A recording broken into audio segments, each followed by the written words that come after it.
This facility has been so instrumental in literally saving at least 2 species from extinction. Every litter is exciting and important. The wolf we're working on today is the Mexican gray wolf. It's the most endangered wolf in the world, around 300 animals, with about 42 in the wild and the remainder in captivity. They were born here, just right over there, a few hundred feet, on May 2nd. We've been able to monitor them with the den cameras as they were growing up in the den.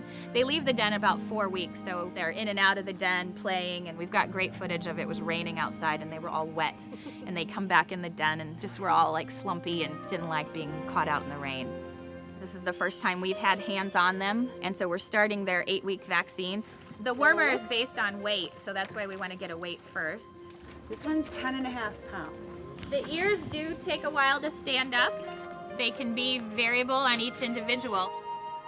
The staying still is a natural response at this age to hide rather than be fierce and attack. So, Boy. okay. We like all boys. Boys are really easy to handle. Girls just tend to have a little more squabbling, and so in a captive environment that can lead to injuries and difficulty in maintaining them. So we keep very diligent records throughout their life. We'll be paying very close attention how they grow over the next several weeks, making sure they're growing appropriately. Just doing a basic physical exam, making sure there aren't any abnormalities, any injuries, anything like that. We want to check everything when we have our hands on them. This is the distemper vaccine. This is the same thing your puppies get when they go to the vet. This is a dewormer. It's injectable. You can see they don't even flinch. They're more worried about being in this scary environment around lots of people. This is an insect repellent. They tend to get fly bites on the end of their ears. How are they identified? Right now, we can't identify them, so that's why we're going to microchip them. You can have this done for your own dogs for if they get lost. It's an identification chip that will stay with them through life. You read it with a scanner. So he just read the microchip. Hopefully it's working. Good. They all are assigned a stud book number. So this guy, his stud book number is 1197.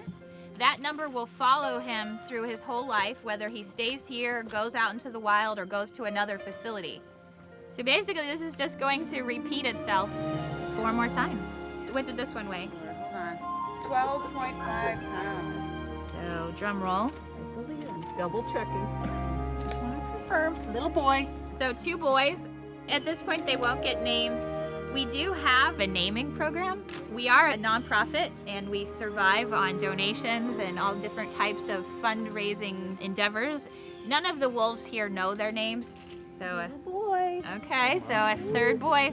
They have sharp little teeth. Tracy has to be really careful not to get bit, particularly on camera.